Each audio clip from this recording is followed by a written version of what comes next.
प्रिय विद्यार्थियों, समाजशास्त्रीय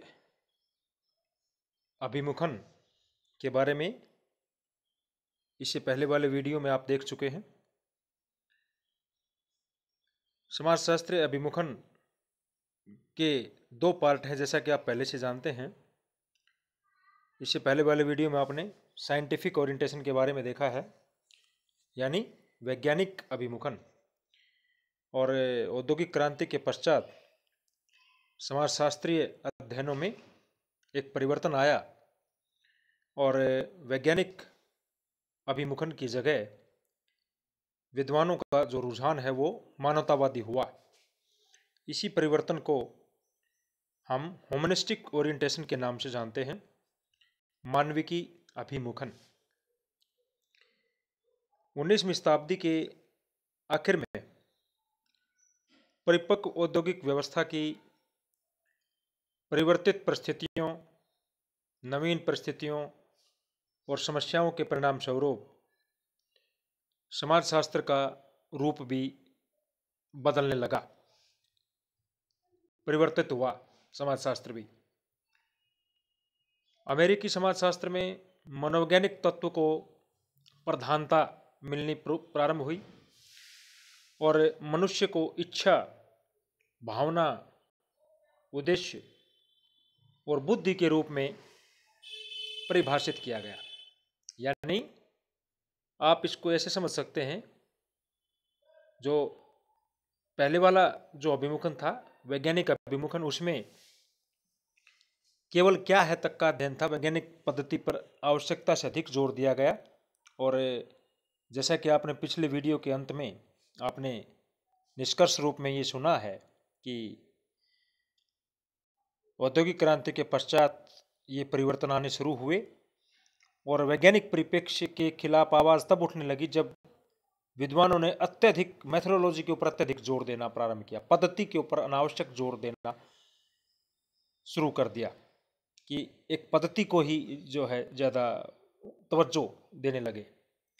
तो एक पद्धति के ऊपर, मेथोडोलॉजी के ऊपर आवश्यकता से अधिक बल दिए जाने के परिणाम स्वरूप मानविकी अभिमुखन का जन्म हुआ, उदय हुआ।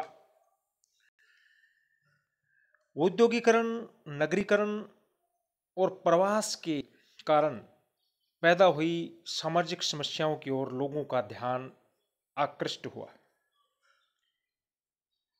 यह आवाज़ आने लगी हर जगह से, चारों तरफ से, कि क्या समाजशास्त्र में विशुद्ध सिद्धांत निर्माण पर ही जोर देना चाहिए अथवा समाज की समस्याओं के प्रति भी जागरूक और चिंतित होना चाहिए। ये सवाल वाजिब था, क्योंकि पद्धति शास्त्र पर अत्यधिक जोर दिया गया था और सोशोलॉजी को साइंस बनाने की अंधी दौड़ में सभी सामाजिक अनुसंधान हो रहे थे। समाज की समस्याओं के प्रति भी व्यक्ति को थोड़ा जागरूक होना चाहिए, ये आवाज़ आने लगी। और इन्हीं बदलते हुए हालातों में समाजशास्त्र में मानविकी अभिमुखन प्रारंभ हुआ, शोधों में, अनुसंधानों में। यह अभिमुखन, ये जो ओरिएंटेशन था, समाजशास्त्र के परंपरागत वैज्ञानिक अभिमुखन के बिल्कुल विपरीत है। जो पहले वाले वीडियो में देखा उसके बिल्कुल विपरीत है। यह उन उपागमों की ओर संकेत करता है जो समाज को इसमें रहने वाले लोगों के दृष्टिकोण से समझना चाहते हैं। यानी अपना अपना दृष्टिकोण है, अपना अपना नजरिया होता है उन लोगों के दृष्टिकोण से समझने का, जो लोग रहते हैं। भाई, अब समाज व्यक्तियों के समूह से बनता है, तो व्यक्तियों की समस्याओं को तो जानो। तो उन दृष्टिकोण, ये एक अलग दृष्टिकोण था वैज्ञानिक दृष्टिकोण से। और वैज्ञानिक अभिमुखन को चुनौती यूरोप में पिछली शताब्दी के आखिर में सर्वप्रथम डिल्थे द्वारा दी गई। और डिल्थे द्वारा आनुभाविक परंपरा के विरोध में जो है स्वर उठाया गया। अमेरिका में इसी से मिलता जुलता दृष्टिकोण चार्ल्स कूले का भी था। चार्ल्स कूले ने प्राथमिक और द्वितीयक समूह की अवधारणा दी थी, जो आप इसी बीए फर्स्ट पेपर के सेकंड यूनिट में पढ़ोगे आप इसके बारे में। चार्ल्स कूले जो थे वो अमेरिकी समाजशास्त्री थे और वही डिल्थे से मिलता जुलता दृष्टिकोण उनका भी था। वास्तव में पिछले कुछ दशकों में जो विज्ञानवादिता जो थी उसके ऊपर बहुत ज़्यादा जोर दे दिया गया, और इसी की प्रतिक्रिया में ये चीज़ उभर करके सामने आई थी, जिसको कि हम क्या कहेंगे, मानविकी अभिमुखन, यानी कि मानवों के ऊपर जोर दो आप, मानवतावादी दृष्टिकोण होना चाहिए। मानविकी अभिमुखन में वस्तुपरक अध्ययन की बजाय विषय परक अध्ययन पर जोर दिया गया है। देखिए, इस चीज को हाईलाइट किया है, इस चीज को ध्यान दीजिए आप कि समाजशास्त्र में जो शोध कार्य होते हैं, अनुसंधान होता है समाज विज्ञानों में, उसमें दो प्रकार के परिणाम होते हैं। एक होता है ऑब्जेक्टिव और दूसरा होता है सब्जेक्टिव। तो जो वैज्ञानिक परिप्रेक्ष्य था, वैज्ञानिक जो अभिमुखन था, उसके अंदर वस्तुपरक अध्ययन होते थे, ऑब्जेक्टिव। और ये जो नई चीज आई वैज्ञानिक अभिमुखन की प्रतिक्रिया स्वरूप, जो आज आप वीडियो देख रहे हैं जिसका, मानविकी अभिमुखन, मानवीय के अभिमुखन में वस्तुपरक की बजाय विषय परक अध्ययन पर बल दिया जाने लगा। समाज के बजाय व्यक्तिगत अध्ययन, व्यक्तिगत अध्ययन को ज्यादा महत्वपूर्ण माना जाने लगा, और इसके अंतर्गत सामाजिक यथार्थ को, सोशल रियलिटी, यानी कि समाज की वास्तविकता क्या है, सामाजिक यथार्थ को समझने के लिए बोध अथवा समझ पर ज्यादा जोर दिया गया। बोध अथवा समझ को कहते हैं अंडरस्टैंडिंग। आप कहते हैं कि इतनी अंडरस्टैंडिंग, एक शब्द के लिए हम शब्दावली इस्तेमाल करते हैं कि ये कॉमन सेंस की बात है, या ये एक इतनी अंडरस्टैंडिंग होनी चाहिए, ये जो चीज़ यूज करते हैं अपन दैनिक जीवन में इन शब्दों का।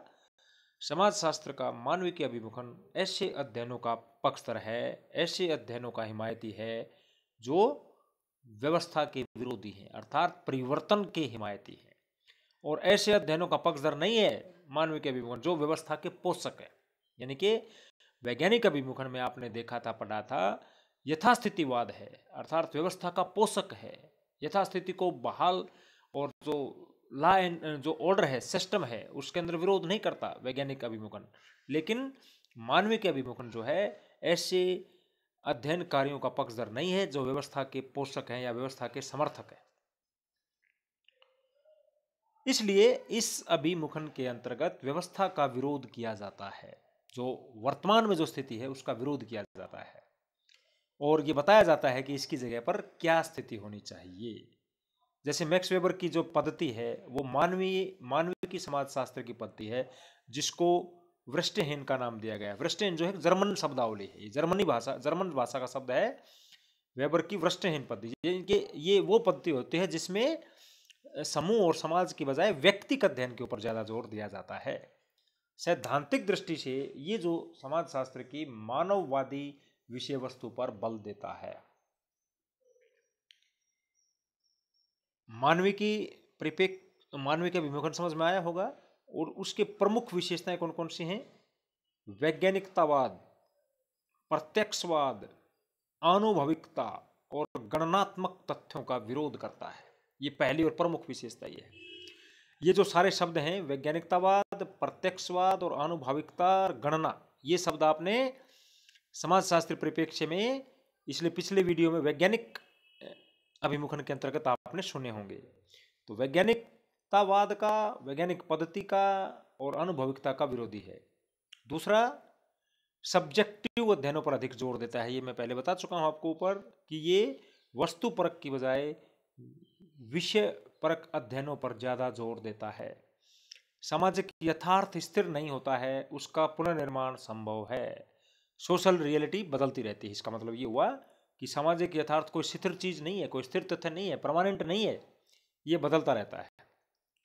और अगली जो विशेषता वो है उपेक्षित वर्ग और शोषित वर्ग और महिलाओं का अध्ययन है, कमजोर वर्गों का अध्ययन है। जो नया सा समाजशास्त्र है जिसको मानवतावादी समाजशास्त्र कहते हैं, उसके अंतर्गत कमजोर वर्गों का, वंचित वर्गों का, शोषित वर्गों का, उपेक्षित वर्गों का, महिलाओं का, बुजुर्गों का, इनका अध्ययन किया जाता है। और समाज के साथ साथ व्यक्तिगत अध्ययन भी इसमें होता है। ऐसा नहीं है कि भाई मानवतावादी अभिमुखन में समाज या समूह के बिल्कुल ही अध्ययन बंद हो जाते हैं, ऐसा बिल्कुल नहीं है। लेकिन यहाँ पर व्यक्तिगत अध्ययन पर ज्यादा बल दिया जाता है। समाज के साथ साथ व्यक्तियों के बारे में भी अध्ययन होते हैं। और सामाजिक यथार्थ के अध्ययन के प्रमुख उपागम कौन कौन से होते हैं? मानवतावादी समाजशास्त्र में, या यूं कह लीजिए मानविकी अभिमुखन के अंतर्गत कौन कौन सी अवधारणाएं प्रमुख हैं जिनके बारे में आप आगे चल करके पढ़ेंगे?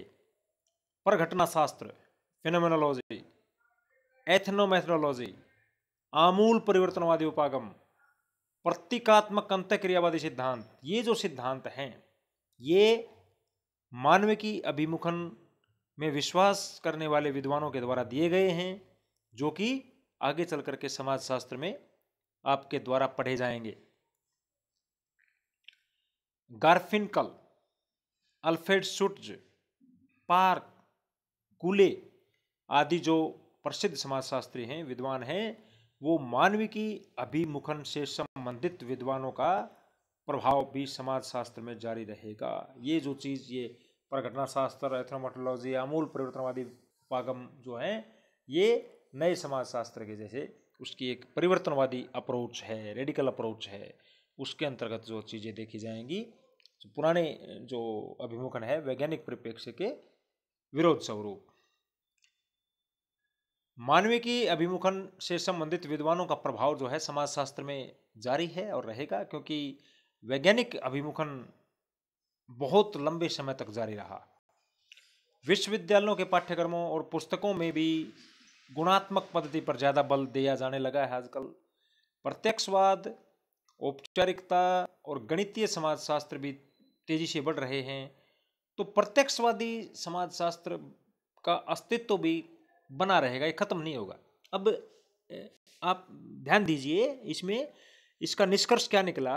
सारांश रूप में हम ये कह सकते हैं कि प्रत्यक्षवादी और वैज्ञानिक अभिमुखन भी समाजशास्त्र के अध्ययनों में उतना ही महत्वपूर्ण बना रहेगा जितना कि मानवतावादी अथवा मानविकी अभिमुखन बना हुआ है। अर्थात दोनों पद्धतियों से, दोनों ही प्रकार के अभिमुखनों से समाजशास्त्रीय अध्ययन कार्य जारी रहेंगे। किसी एक अभिमुखन की दूसरे के ऊपर पूर्ण रूप से विजय की संभावना नहीं है, और कोई एक अभिमुखन महत्वपूर्ण है और दूसरा महत्वपूर्ण नहीं है, ऐसा भी हम नहीं कह सकते। दोनों ही समाजशास्त्रीय अध्ययनों के अंतर्गत अपनी अपनी अप्रोच होती है। सभी जो विद्वान समाजशास्त्र पढ़ते हैं, पढ़ाते हैं, समाजशास्त्र के विद्यार्थी के दोनों ही प्रकार के नज़रिए होते हैं कि किसी का दृष्टिकोण वैज्ञानिक हो सकता है, तो किसी दूसरे विद्वान का दृष्टिकोण और नज़रिया मानवतावादी हो सकता है। तो ये दोनों ही प्रकार के जो है अभिमुखन समाजशास्त्रीय अध्ययन में जारी रहेंगे, और दोनों ही अभिमुखन के बारे में आपको अच्छी तरह समझ में आ गया होगा। धन्यवाद।